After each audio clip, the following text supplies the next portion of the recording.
Aleluia, a paz do Senhor, irmãos. Quem vos fala é o Elton Machado, que ele está deixando uma palavra que se encontra em Lucas 15 e verso 11, que relata sobre a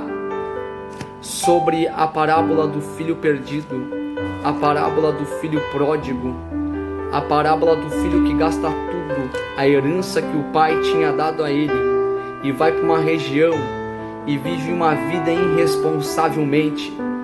E lá ele gasta tudo que tem, e ele passa uma grande necessidade. Eu vou estar lendo com os irmãos em Lucas 15, 11. Jesus continuou: um homem tinha 2 filhos.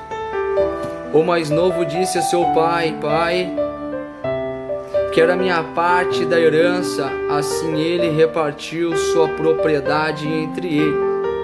Não muito tempo depois, o filho mais novo reuniu tudo o que tinha e foi para uma região distante, e lá desperdiçou os seus bens, vivendo irresponsavelmente. Depois de ter gasto tudo, houve grande fome em toda aquela região, e ele começou a passar necessidade. Depois que o pai deu para ele a parte da herança, ele gastou tudo. Houve uma grande necessidade, uma grande devasta naquele lugar. Glórias a Deus. Aqui em Lucas relata, irmãos, que este filho pródigo, filho perdido, ele pede para o pai a parte da herança. Sabemos que para nós receber a parte da herança, precisa que o pai ou a mãe, aleluia, tenha morrido para que nós venha receber, aleluia, a parte da herança. Mas aqui ao contrário, este filho, o pai nem tinha morrido e ele já tinha pedido a parte da herança para o pai. E a Bíblia vai dizer, nos relata que o pai foi lá e repartiu justamente a parte da herança para o filho mais novo e para o filho mais velho. E algo que me chamou muita atenção nesta palavra, que o pai repartiu para os dois, mas o filho mais velho, ele permaneceu na casa do pai, mas o filho mais novo, recebendo tudo, a parte do que o pai tinha dado a ele, aleluia, não muito tempo depois, ele reuniu tudo que o pai tinha dado a ele, e ele saiu de casa. E a Bíblia nos relata que ele sai de casa, glórias a Deus, e quando ele sai, ele vai para uma região, e a Bíblia vai dizer que ele gasta tudo o que ele tinha, vivendo uma vida irresponsavelmente. Houve uma grande fome naquele lugar. Depois de ele ter gasto tudo, ele foi procurar serviço, e um certo cidadão, glórias a Deus, emprega ele, e esse cidadão, aleluia, era o próprio Satanás, simboliza o próprio diabo. O diabo simboliza esse cidadão, e a Bíblia vai dizer que esse cidadão coloca este filho perdido, esse filho pródigo, a cuidar de porcos. Só imagina, botou ele cuidar de porcos, apacentar porcos. E a Bíblia vai dizer, irmãos, que enquanto ele estava cuidando daqueles porcos, ele desejou comer a comida dos porcos. A Bíblia vai dizer que era alfarrobeira, e eu fui pesquisar o que significa alfarrobeira. A alfarrobeira é uma árvore que cresce um monte de vagens, e essas vagens, elas têm uma casca muito dura. Se deixar endurecer, ela fica como uma madeira, e quando ela tá verde até ela fica mole, mas ela é dura. E os porcos comiam a semente que tinha dentro da alfarrobeira. Glórias a Deus. Ele desejava comer estas cascas, ele desejava comer a comida de porcos. E a palavra de Deus vai dizer que, caindo em si, esse filho perdido, o filho pródigo, quando sai da casa do pai, caindo em si, ele pensa: na casa de meu pai, aleluia, muitos dos seus empregados, glórias a Deus, come do bom, come do melhor, glórias a Deus, muitos dos seus empregados têm o que vestir. Então fica imaginando, enquanto ele estava na casa do pai, ele podia comer o alimento que ele queria. Na casa do pai ele mandava e desmandava, porque ele era o filho do patrão. Glórias a Deus. E a palavra de Deus vai dizer que caindo em si ele fala, aleluia, eu vou voltar para a casa do pai e vou dizer: Pai, pequei contra o Senhor e pequei contra o céu e não sou digno de ser chamado teu filho. A primeira coisa que Satanás nos tira, meu irmão, é a dignidade de ser chamado filho de Deus.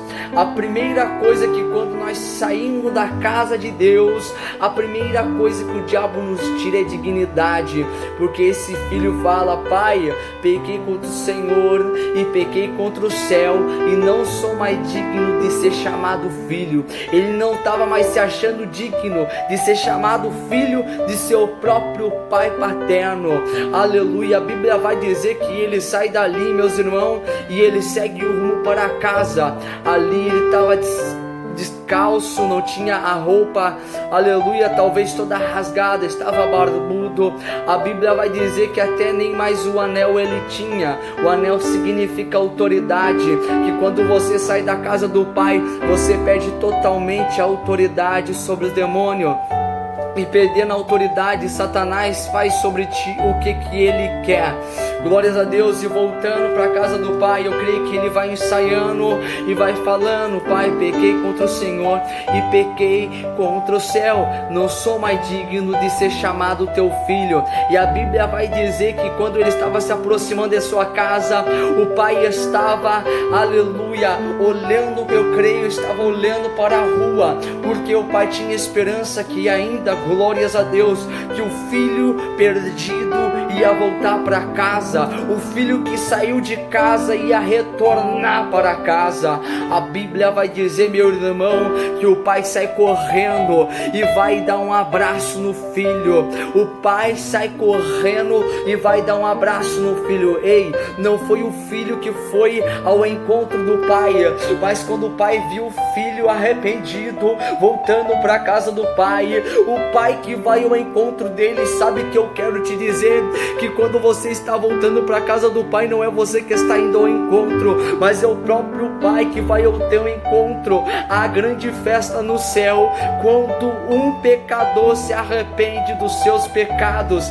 A Bíblia vai dizer que o pai, alegre dia da vida, feliz, alegre, eu creio que ele começou a pular, ali ele começou a festejar um novo regresso do seu filho voltando para casa. Ele chama todos os seus empregados, manda um trazer uma roupa, outro trazer calçado e outro trazer um anel.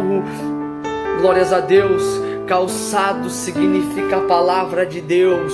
A palavra de Deus, ela é lâmpada para os vossos pés, ela é luz para os nossos caminhos. O filho tinha perdido a luz, o filho tinha perdido a palavra, o filho tinha perdido a luz. Quem é a luz? Luz é Jesus Cristo. Ele tinha deixado o pai. Quando ele deixou o pai, ele deixou a palavra, ele deixou os ensinos a qual o pai tinha ensinado ele enquanto ainda ele era pequeno. E a palavra vai dizer que calçam os sapatos nos pés dele, a pargata. A Bíblia vai dizer que trazem roupas novas para ele. A Bíblia vai dizer que tragam o anel. Ei, eu quero te dizer que o anel que você perdeu, o pai vai te devolver. O anel significa autoridade, que quando nós estamos na casa do pai, enquanto nós estamos sob a proteção do pai, nós temos autoridade. Nós temos autoridade para mandar e desmandar. E esse filho tinha perdido totalmente a autoridade sobre os servos. Servos significa anjos. Quando nós estamos na casa do pai, nós temos autoridade no nome de Jesus sobre os anjos no céu, sobre os homens na terra e sobre os demônios no inferno. E eles têm que submeter, porque esse nome tem todo o poder para fazer e para desfazer.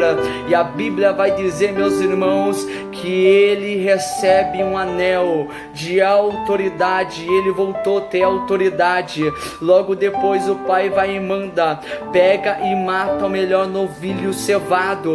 E eles vão lá e vão matar o novilho para festejar o regresso, pois ele estava morto e tornou a vida, estava perdido e foi achado. Aqui eu quero explanar esta palavra para você que está me escutando, meu irmão, glórias a Deus. Muitas vezes Deus não nos dá o que nós pedimos. Muitas vezes nós pedimos carro, muitas vezes nós pedimos uma varoa, muitas vezes as mulheres pedem um varão, mas muitas vezes Deus demora para dar bênção. Por que não? Porque Deus demora para dar bênção, porque você não está preparado para receber a bênção. Deus não abriu porta porque você não está preparado ainda para entrar por esta porta. Deus ainda não te deu o carro, sabe por quê? Porque você ainda não está preparado para receber este carro. Deus não te deu ainda a carteira de motorista porque ainda você não está preparado para receber esta carteira de motorista, meu irmão. Glórias a Deus, glórias a Deus. Deus ainda não te deu esse filho. Deus ainda não deu esse filho para você, sabe por quê? Porque ainda você não está preparado, talvez para ser mãe, talvez para ser pai. Agora eu vou te dizer o porquê. Glórias a Deus, porque talvez você pode ser que nem esse filho pródigo. Depois do pai te dar herança, você pega e abandona o pai. Tem muitos que pedem para Deus e depois de muitos dias ele sai da casa do pai esquecendo de tudo o que o pai tem dado. O pai prefere ter você sem nada, aleluia, do que você ter e ele te perder. O pai prefere você sem carro do que você com carro e sair da casa dele. O pai prefere você sem varoa no momento do que você com uma varoa e você cair na fornicação, se desviar dos mandamentos do Senhor. O pai prefere você, varoa, sem um varão, do que você cair na fornicação e se afastar dos caminhos dele. O pai prefere, meu querido, você não ter filho do que você ter filho e sair dos caminhos do Senhor, se atirar na droga e deixar teus filhos atirados dentro de casa. Pois eu tenho visto muito o varão e a varoa oram, Deus vai lá e dá herança, pois a palavra de Deus diz que filho é herança de Deus. Deus vai lá dar filho, dá uma filha, Deus vai lá e dá uns filhos lindos. E o casal vai lá cair no mundo e deixa os filhos atirados na mão da avó, na mão do vô. Não dá mais atenção, deixa os filhos passando necessidade dentro de casa. O varão não quer trabalhar, sai dos caminhos do Senhor, se atira na bebida, se atira na droga. Então Deus prefere você sem filho do que com filho e abandonando a Deus e deixando seus filhos de lado. Aleluia, e a Bíblia nos relata, meu irmão, que esse filho, ele ganha tudo, ele tinha tudo dentro da sua casa, ele tinha do bom, ele tinha do melhor, mas ele pega e abandona, aleluia, não somente o pai, ele abandona o irmão, ele abandona a sua família, ele deixou o dinheiro subir para a cabeça, ele deixou a ostentação subir para a cabeça, mas ele não sabia, o dinheiro acaba, mas a família permanece. Ei varão, ei varoa, você que tá, aleluia, tá progredindo de vida, não deixa o dinheiro subir para sua cabeça, não deixa o dinheiro subir para sua cabeça, entrar no seu coração e você esquecer da família que te gerou. Não deixa o dinheiro subir para sua cabeça e você esquecer do Deus que te libertou enquanto você estava no mundo do crack, no mundo lá do funk, no mundo da bebida, da prostituição. Aleluia, glória a Deus. Não te esqueça daquele que te gerou, daquele que fez a promessa. Aleluia, glória a Deus. Tem muitos que muitas vezes recebem a benção, esquece da família, esquece dos filhos, esquece de Deus, esquece da igreja, esquece da liderança, aquela que te apoia enquanto você mais precisou, quando você não tinha o que comer dentro da sua casa, eles te apoiaram e hoje você tem, você não volta nem para agradecer. Eu queria deixar essas palavras para você, meu irmão, e fiquem na paz do Senhor Jesus e Deus abençoe.